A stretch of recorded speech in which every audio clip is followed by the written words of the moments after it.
Good morning, Bucknutters. It is Thursday, February 12th, 2026. I am Dan Rubin. This is the Bucknuts Morning 5 and Change. Joined, as always, by the lovely and talented Mark Porter and Garrick Hodge. I just had to change a graphic I had wrong. Sorry that we are coming to you a little bit late today. We were planning out the rest of our lives. And so that's all handled, but the show was held up. We are getting back into off-season groove here. It is Cruton time, and we are going to introduce you to a really, really intriguing prospect. Is he an outside linebacker? Is he a defensive end? Is he a package deal? We will find that out about Rashad Streets. Great name, too, by the way. Got some other good stuff to talk to you about when it comes to another kicker's been added. They're certainly not going to get caught with fewer kickers on the roster. It seems like they've added one every week to an extent. And then we've got some other good stuff for you and some great video. But, Garrick, start us off today with an introduction of Rashad Streets and why he is someone that Ohio State fans should probably get to know. I will note this. He has offers from every single main power except Texas Tech. Let's go. Yeah, Rashad Streets is a very talented 6'4", 230-pound edge rusher from Raleigh, North Carolina. He goes to Millbrook High School, which is the same high school that Ohio State linebacker commit Quentin Cipher attends, and they are friends. They ended up taking a visit to Ohio State together in the fall for the Penn State game. Obviously, that led to a future commitment from Quentin Cipher, and we'll see if that can lead to a future commitment from Rashad Streets. Mr. Streets has narrowed his recruitment down recently. He has narrowed his focus down to 6 schools. There is the hometown school, North Carolina State, for him. There's Alabama, there's Oregon, there's Florida State, there's South Carolina, and there's Ohio State.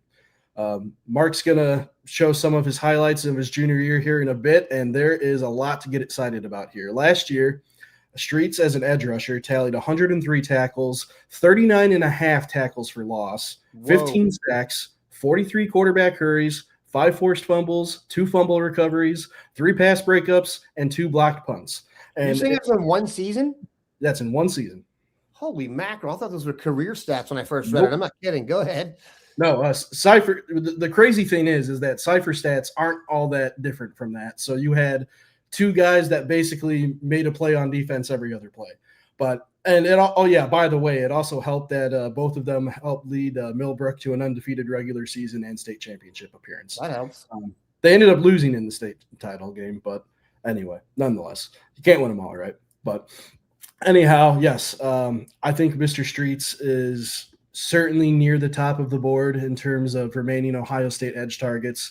I think a guy like Mekhi Brown, Chris Whitehead, those are the other guys that are kind of near the top of the list. Abraham Cisse, a guy like that you could throw in.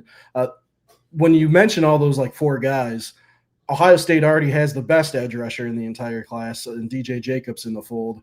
And if you can land one of these other 4, and Streets is certainly a guy that they're going to have every chance to land, I mean, man, you just think about the pairings that you could set up for Ohio State in the future on the edge with already DJ Jacobs, and then you add another talent like, let's say, for example, if Rashad Streets commits to Ohio State, you're salivating over the potential. Yeah, I agree, Brass. He does have a nonstop motor, and we're about to see in this video, but you are salivating about the future Ohio State defensive end room going forward. So, Mark, I can tell when you like a prospect more than the usual because you will send something while you are doing the video. Like this guy or holy, if I don't get one of those, then I drop him down the salary cap. But I got one of those. Garrick and I got one of those. I think it was this dude's legit, one of those type of, not your best compliment ever. By the way, Mark has the all-time greatest compliment I've ever heard for anybody, and he didn't even know what it meant. And it was about a running back from Ohio. And I asked him how good he was, and it said he looks like a bear that got loose at a campsite.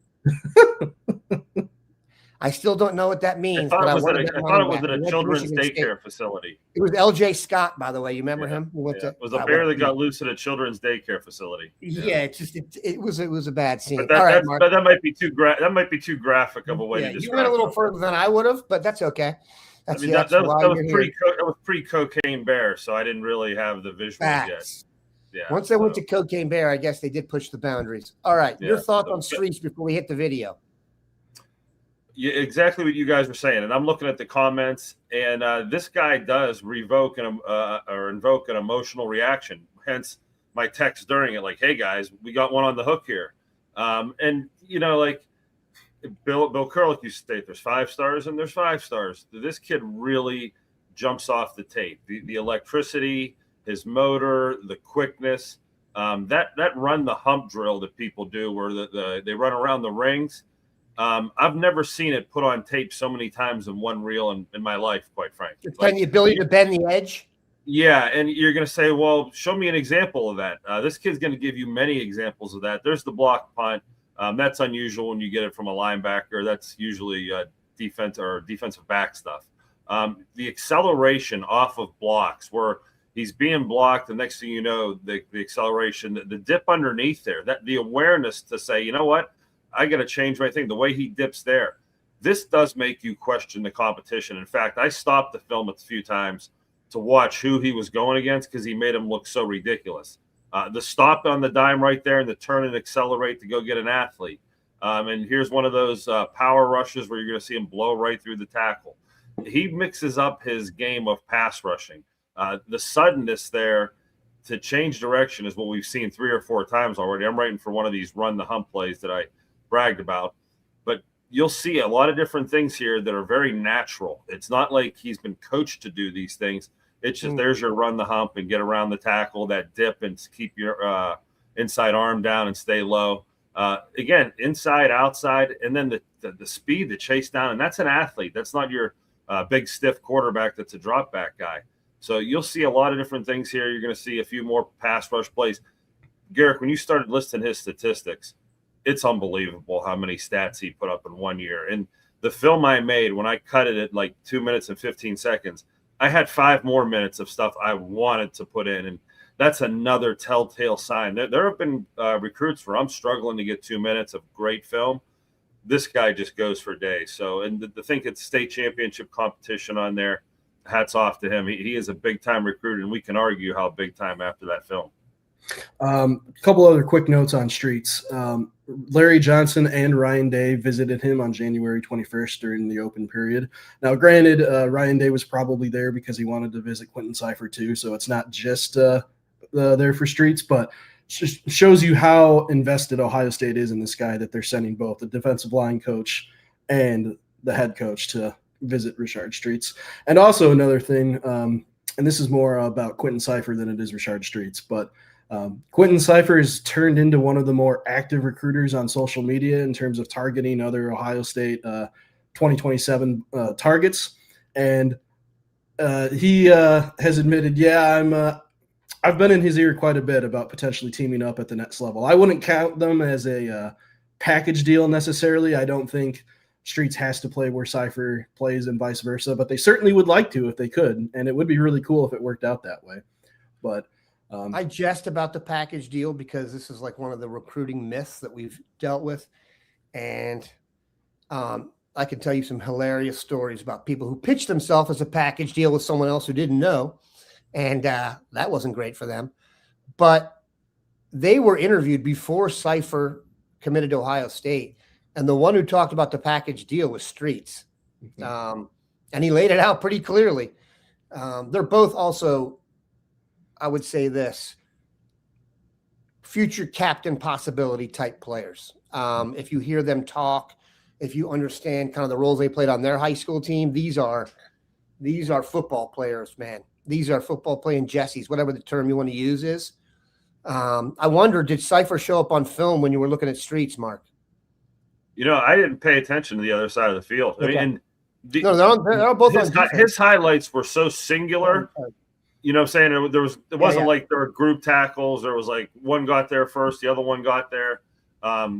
This kid just, he jumps off the tape. And let's talk about, we kind of talked before we got on air about this. If we were going to draft him, would he be a top 5, top 10 pick? Would he be end of the first round pick? Would he be beginning of the second round pick?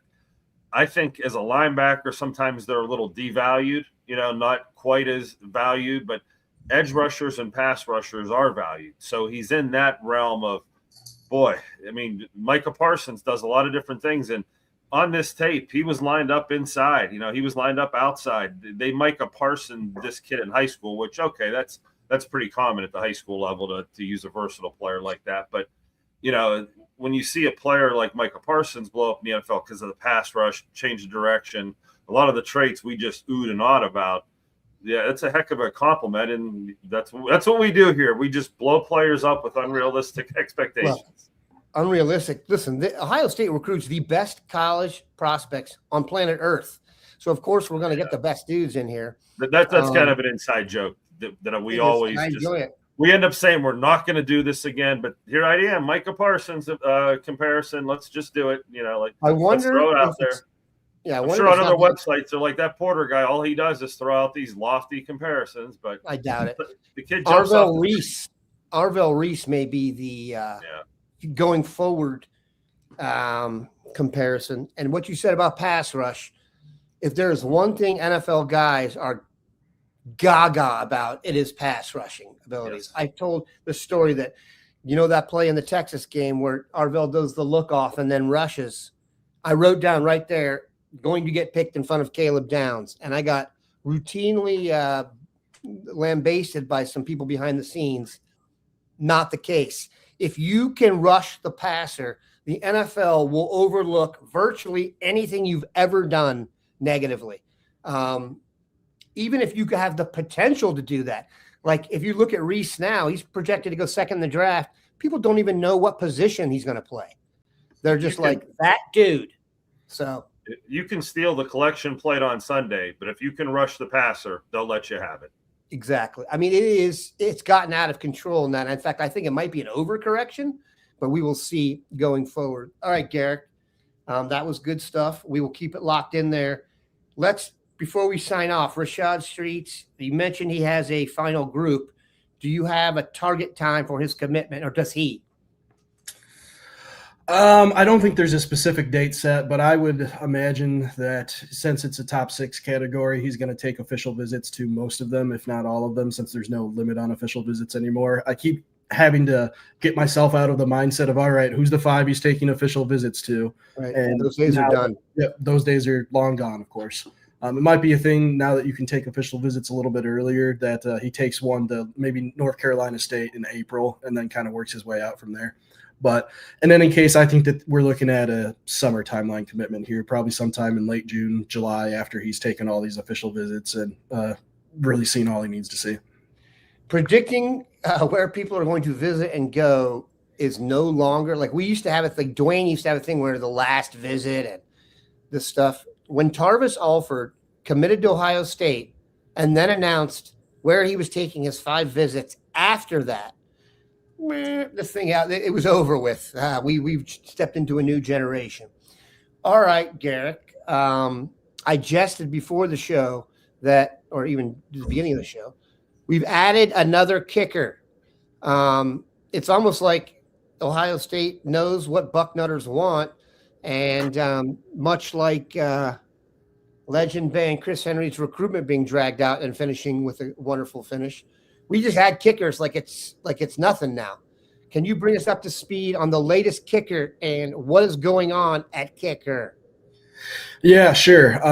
We're probably not going to spend an extensive segment on this podcast because this is a preferred walk-on. They're adding. This won't count against their numbers or scholarship limit. Anyway, they landed a commitment from former Notre Dame kicker Marcelo Diomede, and this is a guy that was at Notre Dame for 3 years. He's a native of Glen Ellen, Illinois, and he's never kicked a field goal in game, but he has appeared in 10 career games for the Irish. He's kicked 5 extra points in his career. He's made 4 of them.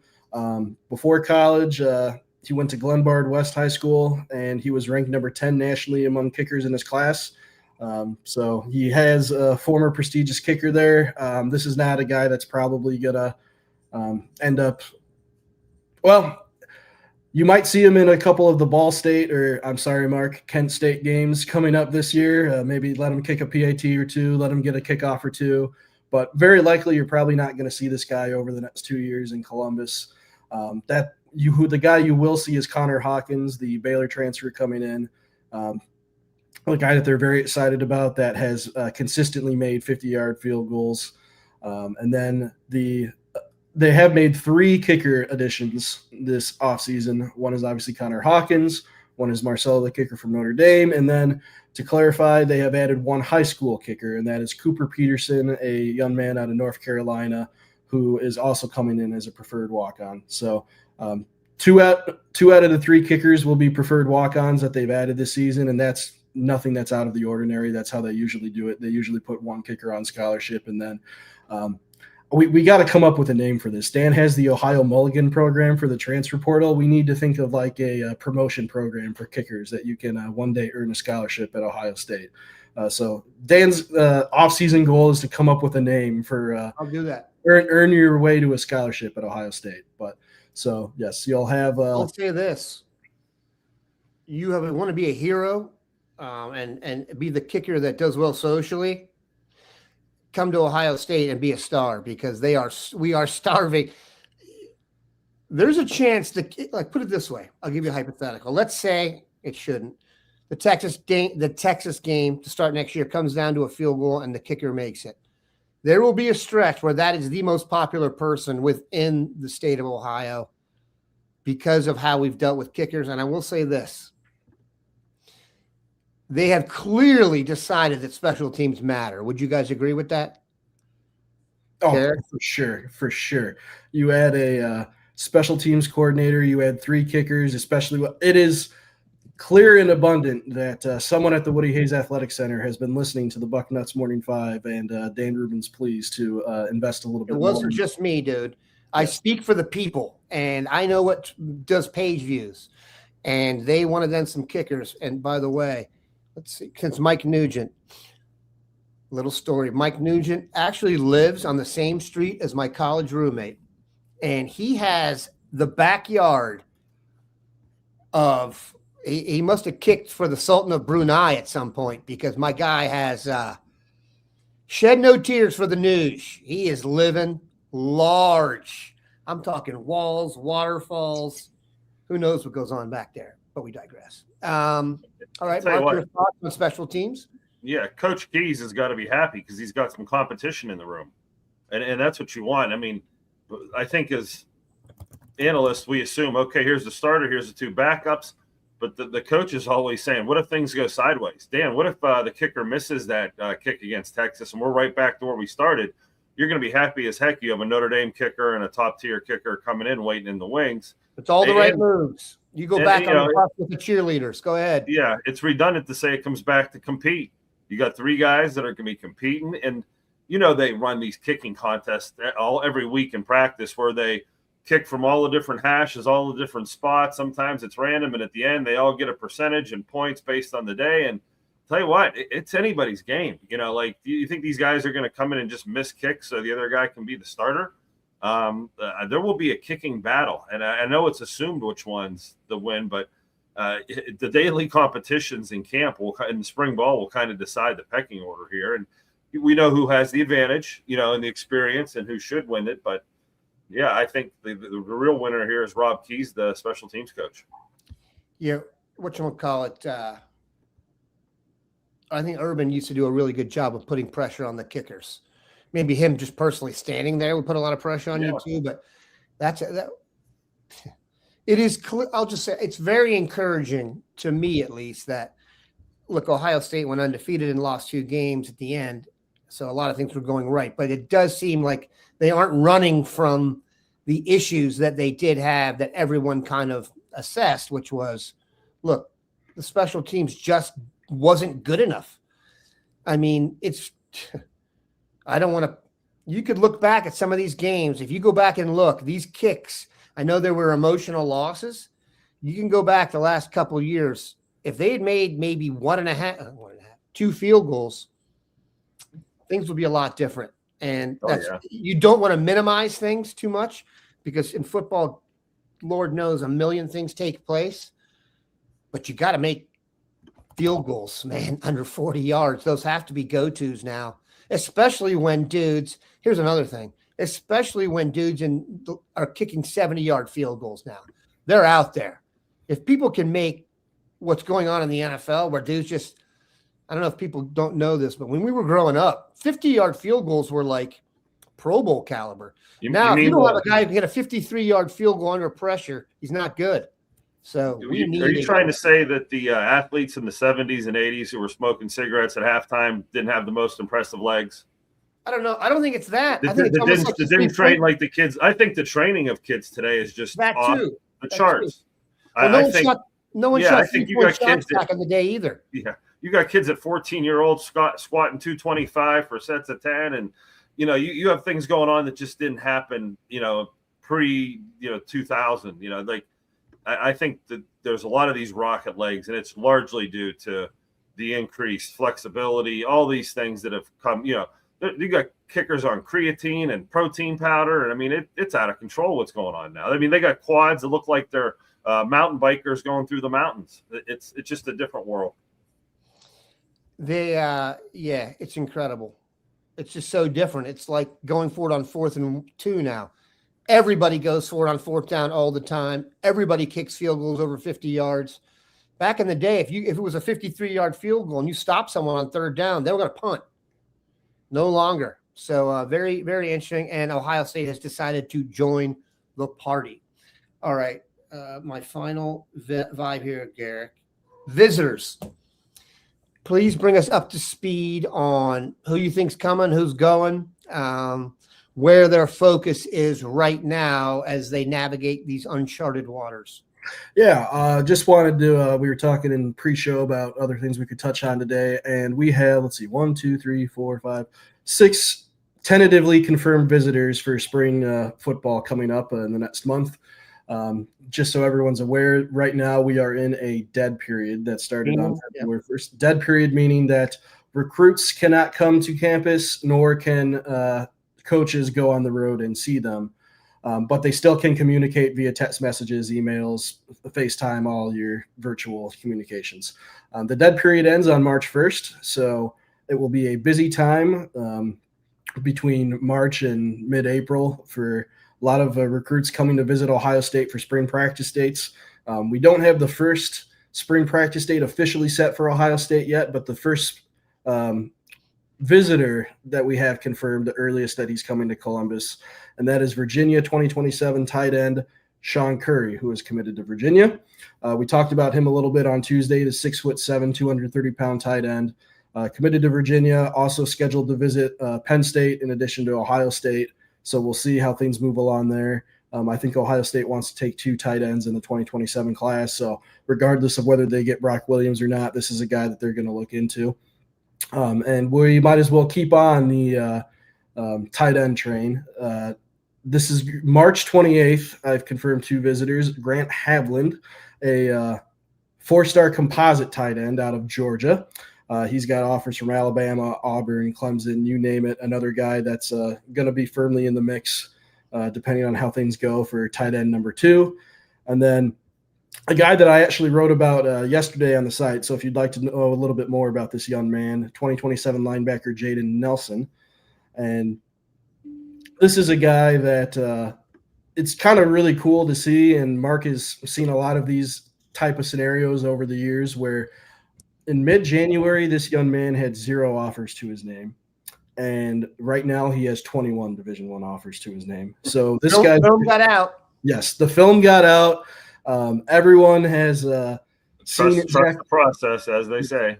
Everyone has seen exactly what Jaden Nelson has to offer. He's from Texas. He confirmed with me yesterday that he's coming in to visit a multi-day visit, the 27th and the 28th. Linebackers coach James Laurinaitis offered him A quote that he gave me yesterday was, "It's kind of a dream come true going from 0 offers to being offered by one of the best programs in the country in just the span of 2 weeks." Nobody can really describe it into words, but it was a dream come true. And this will be his first visit to Ohio State, and he has already solidified that Ohio State is in his top 3. Didn't specify who the other 2 were, but so if James Laurinaitis wants to make a push for this young man, I think that they can firmly get in the mix here. He doesn't have a ranking or composite rating yet, but obviously you go from 0 Division I offers to 21 in the span of 2 weeks. I think recruiting services are going to get noticed. Humans grow. That's just in here. People change. They're never the same. And also, I'm really getting close to saying some hyperbolic stuff about James Laurinaitis. I'll lay off for now, but like really hyperbolic. Mark, your thoughts on James Laurinaitis as a linebacker recruiter so far? Boy, he's a down-to-earth dude. Like, you almost feel like he's talking to you just like, hey, it doesn't feel like you're being recruited by him. You know, he's just one of those good old guys that even when I see him or talk to him, it's real casual and nice. A lot of coaches are uptight. You know, that they're putting on a presentation and they're always on, if that makes any sense. And they have the company shirt on and the company line. And I think he's just himself. And I think, you know, there's a lot of guys out there like that too, but it's really refreshing. And I think as a player, when you're younger, I think I would have gravitated more to a guy like that. I think that kind of feels more where you're at in your life as a 17-year-old or 18-year-old, you know, then I'm a curmudgeoned old guy that comes in and you're like, oh, this guy, you know, doesn't really relate to me and probably doesn't get on social media, you know, but I think that's kind of the vibe that he gives me. Not only that, and then when they get back in the car and they hit the Google machine and they're like, oh, good God. Yeah. This guy has done it all. Won the awards, was the man. His dad's a professional wrestler. Okay. So I don't think those are called cool points, I guess. But also, you made a good point. I mean, I also think this, and Mark and I may disagree on this still, but I do think for these first-round draft pick kids, you have to sell the NFL big time. You have to, man. Because those are the kids that know and have had people around. Keep in mind, people are getting educated on this process too, just like we are, right? So these first-round draft picks are getting to know now that there was some fool's gold out there. And that really the guys that are starting, when they look at the Bosa brothers having, you know, the income of a small Caribbean nation together, which is not an exaggeration. If you combine the Bosa's salaries, they make more than some of those small countries. That is what, you know, that is really the long term. And by the way, it doesn't hurt getting ready for the draft now that, for example, Mel Kiper, 4 of the top 7 prospects come from Ohio State. Whoa. That's good. And 2 of the and Dane Brugler, this will make Paul Feinbaum wake up in the middle of the night, and we'll leave on this.